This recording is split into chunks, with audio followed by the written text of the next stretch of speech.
नमस्कार। आज की इस वीडियो में हम सीखेंगे गुणनखंड विधि द्वारा द्विघात समीकरण को कैसे हल किया जाता है। तो गुणनखंड विधि को समझने के लिए हमें कुछ प्रश्न लेना होगा। आइए मैं पहला प्रश्न लेता हूं। प्रश्न क्रमांक 1 लेता हूं। X square minus 3x minus 10 बराबर 0। अब गुणनखंड विधि से हल करने के लिए हमें 20 के पद को दो पदों में तोड़ना होगा। तो इसके लिए हम करते क्या है कि एक्स स्क्वायर का गुणांक जो होता है यहाँ पर 1 है और अचर पद जो होता है दोनों का गुणा करते हैं। तो यहाँ एक्स स्क्वायर का गुणांक 1 है, यहाँ अचर पद -10 है, दोनों का गुणा करके एक संख्या प्राप्त कर लेते हैं। तो 10 एक कम 10 और माइनस है तो माइनस आएगा।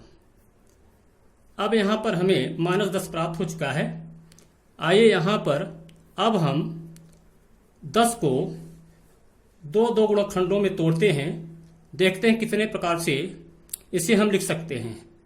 तो पहला प्रकार होगा 1 गुणे 10, क्योंकि 10 एक कम 10 होता है। दूसरा होगा 2 का भाग 5 में चला जाएगा, 10 में चला जाएगा, तो 2 पंचे 10 होगा। तो लिख सकते हैं 2 गुणे 5। अगला हो सकता है 5 का भाग जाएगा, 5 दूना 10, तो 5 गुणे 2 यानी 2 गुणे 5 लिखा हुआ है, तो आगे लिखने की आवश्यकता नहीं है। अब इन दोनों गुणनखंडों में से एक गुणनखंड हमारी मदद करेगा बीच के पद को दो भागों में तोड़ने के लिए। कैसे चेक करेंगे? ध्यान रखिए 10 का चिन्ह माइनस है, इसलिए हमें उस गुणनखंड को चुनना है जिनका अंतर 3 के बराबर हो। 10 में 1 घटाएंगे तो 9 आएगा, जबकि यहाँ 3 है। 5 में 2 घटाएंगे 3 आएगा। हाँ, ये सही बैठ रहा है। तो यहाँ पर हम क्या करते हैं जरा देखिएगा। 3 को हम लिख सकते हैं, यहाँ पर जो 3 है 5 ऋण 2। ध्यान रखिएगा बड़े गुणनखंड में से छोटे गुणनखंड को ही घटाना है। तो इस प्रकार से हम यहाँ पर बीच के पद को इस प्रकार से तोड़ सकते हैं। एक्स स्क्वायर माइनस 5 ऋण 2 इंटू एक्स। ध्यान रखिएगा यहाँ माइनस है, तो यहाँ पर जो भी लिखा जाएगा उसको कोष्टक में लिखा जाएगा, और -10 बराबर 0। अब हम ब्रैकेट को ओपन कर लेते हैं। एक्स स्क्वायर यहाँ ध्यान रखना है कोष्टक के पहले माइनस है, इसलिए कोष्टक के अंदर की सभी राशियों का चिन्ह बदल जाएगा। तो -5 और इंटू एक्स प्लस हो जाएगा।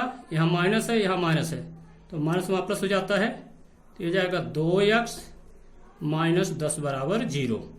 अब यहाँ पर हम दो पदों का समूह बना लेते हैं और इनसे हम कॉमन लेते हैं। तो यहाँ एक्स स्क्वायर है, यहाँ x है, x कॉमन लिया जा सकता है। तो आइए कॉमन ले लेते हैं। तो क्या बचा है x -5। यहाँ से कॉमन x नहीं आया क्योंकि यहाँ x नहीं है, 2 कॉमन ले लेते हैं। तो यहाँ आएगा x -2 पंचे 10, तो यहाँ आ गया -5 बराबर हो गया 0। अब यहाँ पर देखिए x -5 यहाँ भी है, x -5 यहाँ भी है। तो यहाँ से दोबारा हम x -5 को कॉमन ले सकते हैं। तो यहाँ से बचेगा x और यहाँ से बचेगा 2, ये बराबर हो जाएगा 0। अब चूंकि इस व्यंजक का मान 0 है, अतः यह तभी संभव है जबकि दोनों गुणनखंडों में से कम एक गुणनखंड 0 हो। तो इसको हम इस प्रकार से लिखते हैं x -5 बराबर 0 होगा, या x + 2 बराबर 0 होगा। आगे इसको सरल कर लेते हैं।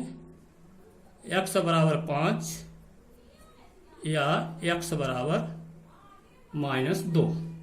इस प्रकार से समीकरण के मूल हैं 5 और -2। अब इसको और अधिक समझने के लिए हम दूसरा उदाहरण लेते हैं, दूसरा प्रश्न लेते हैं। प्रश्न क्रमांक 2 ले लेते हैं। प्रश्न क्रमांक 2 में रूप में हम ले रहे हैं 2x² + x -6 बराबर 0। यहाँ पर पुनः हमें बीच के पद को दो पदों में तोड़ना होगा। इसके लिए सबसे पहले हम क्या करते हैं कि एक संख्या प्राप्त करते हैं।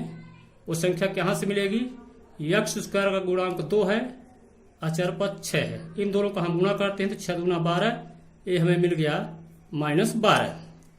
अब यहाँ पर हम 12 को देखते हैं कि 2 के गुणनखंडों में कितने प्रकार से लिख सकते हैं। तो पहला गुणनखंड होगा 1 गुणे 12, क्योंकि 12 एकम 12, 2 का भाग जाएगा क्योंकि 2 छक्का 12 होता है, तो यह जाएगा 2 गुणे 6, 3 का भी भाग जाएगा तो लिख सकते हैं 3 गुणे 4, 4 का भी भाग जाएगा, 4 3 12, तो 4 गुणे 3 या 3 गुणे 4 लिखा जा चुका है, 6 का भी भाग जाएगा तो 6 दूना 12, तो ये 2 गुणे 6 लिखा जा चुका है। तो जो संभावित 2 के गुणनखंड होंगे ये 3 होंगे। अब इनमें से उन गुणनखंडों को चुनना है जिनमें 1 का अंतर आए। यहाँ x का गुणांक 1 है, तो हमें ऐसे गुणनखंड का चयन करना है जिनमें 1 का अंतर हो। अंतर क्यों देख रहे हैं? क्योंकि 12 का चिन्ह ऋण है, इसलिए हमें अंतर देखना होगा। तो यहाँ पर देखिए 12 में घटाएंगे तो 11 आएगा, जबकि यहाँ 1 है। 6 में 2 घटाएंगे 4 आएगा, जबकि यहाँ 1 है। 4 में 3 घटाएंगे तो 1 आएगा। ये फिट बैठ रहा है, तो यहाँ से हम लिख सकते हैं 4 ऋण 3 बराबर क्या होगा? 1। इसका मतलब 1 के स्थान पर हम लिख सकते हैं 4 ऋण 3। तो आइए लिखते हैं 2x स्क्वायर प्लस 4 ऋण 3 इंटू x -6 बराबर 0। अगला चरण होगा, ब्रैकेट ओपन कर लेते हैं, 4x माइनस 3x ऋण 6 बराबर 0। यहां पर चिन्ह में परिवर्तन नहीं हुआ क्योंकि कोष्ठक के पहले प्लस चिन्ह है। अब यहां पर हम दो पदों का समूह बना लेते हैं और कॉमन लेते हैं। तो यहां से कॉमन आएगा, एक संख्या आएगी 2, साथ में x भी आएगा क्योंकि दोनों जगह x है। यहां से बचेगा x। अब 2 दूना 4 होता है तो 2 बचेगा, यहाँ x निकल चुका है। यहाँ भी कॉमन लेंगे तो यहाँ कॉमन आएगा -3 लेंगे तो यहाँ से बचेगा x, और 3 दूना 6 होता है तो यहाँ प्लस चिन्ह हो जाएगा क्योंकि कोष्ठक के बाहर माइनस है। 3 दूना 6 बराबर 0। याद रखिएगा हमारा गुणनखंड तभी सही होगा जब x2 यहाँ भी आया है और x+2 यहाँ भी आया, दोनों समान होना चाहिए। अब यहाँ दोबारा हम x+2 कॉमन ले सकते हैं यहाँ से। तो x+2 कॉमन लेने पर यहाँ से हमें बचा 2x, यहाँ आया -3 बराबर 0 हो गया। अब यहाँ दोनों गुणनखंडों का गुणनफल 0 है, अतः यह तब संभव है जबकि कम से कम एक शून्य हो। इसको इस प्रकार से लिखते हैं x+2 = 0 या 2x -3 = 0। इनको हम पक्षांतर कर लेते हैं, x बराबर -2 या यहाँ से आ जाएगा 2x बराबर 3। एक चरण और आगे बढ़ते हैं, x बराबर -2 या यहाँ से हो जाएगा x बराबर 3/2। अतः हमें हल मिल चुके हैं। अतः द्विघात समीकरण के मूल या हल हैं, मूल हैं -2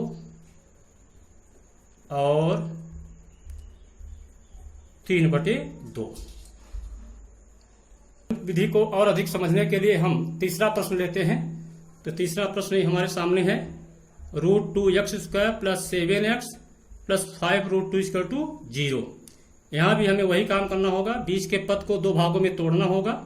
तो इसके लिए हम क्या करते हैं कि x² के गुणांक √2 और अचर पद 5√2 का गुणा करते हैं।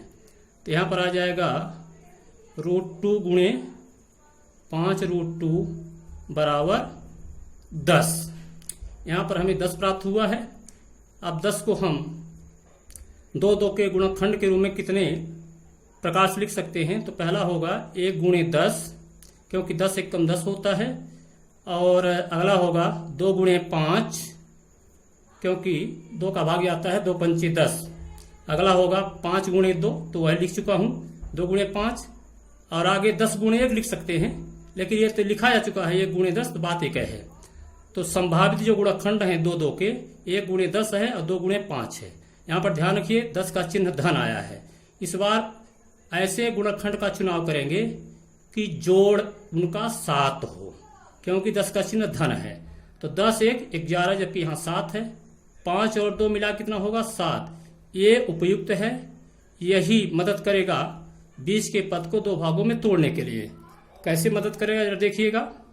हम 5 धन 2 करेंगे तो कितना मिलेगा हमें 7 मिलेगा, और 7 यहाँ भी है। इसका मतलब है 7 को हटा करके उसके स्थान पर लिख सकते हैं 5 धन 2। तो आइए लिखते हैं √2 x स्क्वायर प्लस कोष्टक में लिख दें 5 धन 2 इंटू x प्लस 5√2 = 0। अब यहाँ पर कोष्टक हम खोल देते हैं तो √2 x स्क्वायर ये जाएगा 5x धन 2x, यहाँ होगा 5√2 = 0। यहाँ पर दो पदों का हम समूह बना लेते हैं, इसमें कॉमन लेना है। तो यहाँ से कॉमन क्या आएगा, x आएगा, x के साथ में और कुछ नहीं आएगा, तो x कॉमन ले लेते हैं। तो यहाँ से क्या बचा √2x धन 5, और यहाँ से कॉमन आएगा। देखिए यहाँ √2 है, और 1 2 में 2 √2 होते हैं, तो एक √2 हम बाहर ले लेंगे, तो हमें मिलेगा यहाँ से √2x और प्लस यहाँ मिल जाएगा 5 = 0। ध्यान रखिएगा मेरा गुणनखंड सही है, क्योंकि इस कोष्टक में जो व्यंजक आया है वही इस कोष्टक में भी व्यंजक आया है। अब दोबारा हम यहाँ कॉमन लेंगे, तो ले लेते हैं कॉमन √2x प्लस 5 हमने कॉमन ले लिया, तो यहाँ से बचा x और यहाँ से बचा √2 = 0। अब दोनों गुणनखंडों को 0 के बराबर कर देते हैं, तो √2x प्लस 5 = 0 या x प्लस √2 = 0। इसको हम पक्षांतर कर देते हैं, √2x = -5 या x = -√2। अगला स्टेप होगा x = -5/√2 या x बराबर -√2।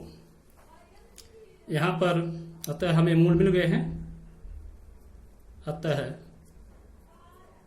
मूल हैं -5/√2 और -√2। और समझने के लिए हम प्रश्न 4 लेते हैं। प्रश्न 4 हमारे सामने है 2x स्क्वायर माइनस x धन 1/8 बराबर 0। अब इसको गुणनखंड विधि द्वारा हल करने के लिए हमें इसे मानक रूप में लिखना होगा। अभी ये मानक रूप में नहीं है, तो ऐसा करते हैं 8 का दोनों पक्षों में गुणा कर देते हैं। तो गुणा करने पर हमें मिला 8 गुणे 2x स्क्वायर माइनस 8 गुणे x धन 8 गुणे 1/8 बराबर 0।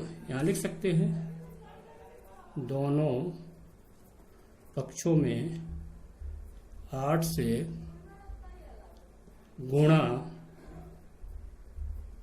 करने पर, तो यहाँ 8 कैंसिल हो जाएगा। ये समीकरण हमारा बना 16x स्क्वायर माइनस 8x धन 1 बराबर 0। यहाँ भी हमें पुनः 20 के पद को 2 भागों में तोड़ना होगा। इसके लिए हम क्या करते हैं कि x स्क्वायर का गुणांक जो 16 है, इसका अचर पद 1 में गुणा करेंगे। 16 × 16 होता है। यहाँ हमें मिल गया है संख्या 16। अब हम 16 को 2 गुणनखंडों के रूप में लिखेंगे। आइए देखते हैं कितने प्रकार से लिख सकते हैं। तो पहला होगा 1 गुणे 16, दूसरा 2 का भाग चला जाएगा 2 8 16, 4 का भी भाग जाएगा 4 गुणे 4 4 चौक 16, और आगे हो जाएगा 8 का भाग जाएगा 8 दूना 16, तो ये 2 गुणे 8 लिखा हुआ है। अगला हो जाएगा 16 का भाग चला जाएगा 16 × 16, तो 1 गुणे 16 लिखा है। तो जो संभावित 2 के गुणनखंड है 3 होंगे। इनमें से ध्यान रखिएगा यहाँ गुणा करने पर जो राशि आई है उसका चिन्ह प्लस है, तो जो प्लस है धन है, इसलिए हमें इन 3 गुणनखंडों में से उस गुणनखंड का चुनाव करना है कि जिनको जोड़े तो हमें 8 प्राप्त हो। तो यहाँ देख लीजिए 16 1 17, 8 2 10, जबकि यहाँ 8 है, 4 4 8, यही फिट बैठ रहा है। इसी को हम पकड़ लेते हैं। तो यहाँ पर क्योंकि हम लिख सकते हैं 4 धन 4 बराबर कितना हो जाएगा 8, इसका मतलब 8 को हटाएंगे, उसके स्थान पर 4 धन 4 करेंगे। आइए लिखते हैं 16x² माइनस 4 धन 4 इंटू एक्स प्लस 1 बराबर 0। यहाँ पर कोष्टक खोल लेते हैं, x² minus 4x minus 4x plus 1 बराबर 0। ध्यान रखिएगा यहाँ पर कोष्टक के पहले माइनस चिन्ह है, इसलिए अंदर के चिन्ह बदल जाएंगे। अब आगे हम तो 2 पदों का समूह बना लेते हैं, यहाँ से हम कॉमन लेंगे। तो पहले से कॉमन क्या आएगा, यहाँ 4 है, 4 से 16, यहाँ 4, तो 4 आ जाएगा, साथ में x कॉमन आएगा, यहाँ से क्या बचेगा 4x, यहाँ बचा -1। यहाँ हम -1 कॉमन लेंगे, 1 के अलावा कोई कॉमन नहीं दिख रहा है, तो यहाँ जाएगा 4x और -1। चूंकि यहाँ माइनस कॉमन लिया हो इसलिए इसका चिन्ह बदल जाएगा, बराबर हो जाएगा 0। अब यहाँ से हम 4x -1 फिर कॉमन ले लेते हैं, 4x -1, यहाँ से बचेगा 4x, यहाँ से -1 बराबर हो जाएगा 0। तो यहाँ से अब दोनों गुणनखंड को बारी बारी से 0 के बराबर करते हैं। 4x -1 बराबर 0 या 4x -1 बराबर 0, इसको सॉल्व कर लेते हैं। 4x बराबर 1 या 4x बराबर 1, यहाँ हल करने में मिलेगा x बराबर 1/4, यहाँ मिलेगा x बराबर 1/4। अतः मूल प्राप्त हो चुके हैं। अतः मूल है 1/4 और 1/4। आज के इस वीडियो में बस इतना ही, मिलते हैं अगले वीडियो में, तब तक लिए नमस्कार।